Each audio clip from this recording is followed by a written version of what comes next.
In the scene where unmarried mother realises he's the stranger, Jane thinks that she's just meeting someone and they're going to leave in a moment. In the end, they don't, and they end up going for coffee. But her, I guess, intention coming into the scene is to meet the person and move on. Whereas unmarried mothers is to meet the person and kill them. We have a number of scenes where Sarah Snook acts with herself. It's an interesting experience playing two characters in the one scene where you're completely responsible for the final product. That we did in a very traditional, low-tech way in which she will act with a double to have eye lines and lines fed to her, and then we'll just swap her around, put her in the other makeup and have another double act opposite her. So in rehearsing that, you have to tell the other actor that you're working opposite what you want them to do, in a way. And I'm just not going to do that in any other context ever. It's not a new technique, it's been around forever. But then for the cafe scene where they're sitting down and they're engaging with each other and talking with each other, and really they're falling in love with each other, it's something that you need to really carefully craft and make sure that you're hitting the same physical movements that you want so that the other actor can copy, but also that you're getting what you need in terms of creating a performance here from the other actor.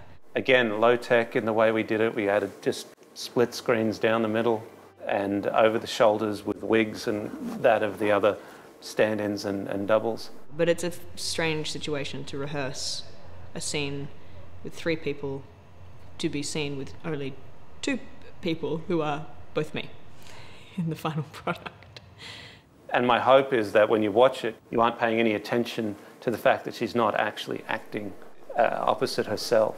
I think the most interesting part about playing both characters in the scene is that you really have to trust the directors, and a lot of the control of that scene comes afterwards in the edit.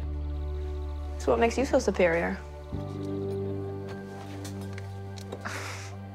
I can read minds. Oh, really? Yeah, absolutely. All right, what am I thinking right now? Well, my greatest wish for every good director I've ever worked with is I wish I could bestow on them the gift of having a twin. Most directors, let's face it, if they're good, they think they know everything and they understand everything. But Peter and Michael have the benefit of their brother saying next to them, like, well, that sounded obnoxious. They're very clear and they're very organised, and they know what they want and they know what they can see in the final product. They won't knock heads about things. One guy is simply more passionate than the other guy, and the other guy recognises the threshold of passion and backs off. It seems like a very, natural relationship. It was never odd having two people in charge, because potentially, I guess, that could be difficult. Good. To work in partnership really helps, because film is just such a naturally dictatorial position that the idea of a shared thing, it helps the whole thing, because you can agree with Michael and while disagreeing with Peter. They're really great with performance and very, I think, kind of appreciative of actors, which isn't always the case. So when Jane changes to a man, I've already started the progression. Even as a young child, I had put her in trousers at one stage. I'd actually put her into straight silhouettes. So when she went into a suit, it wasn't such a shock to an audience that silhouette has actually been developing over time.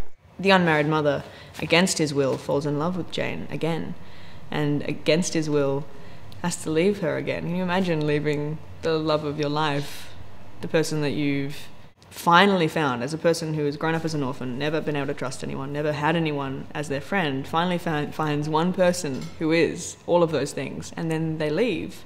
And then you find out that that was actually you from the future, and you have to do it again. And against your will, you fall in love with yourself still.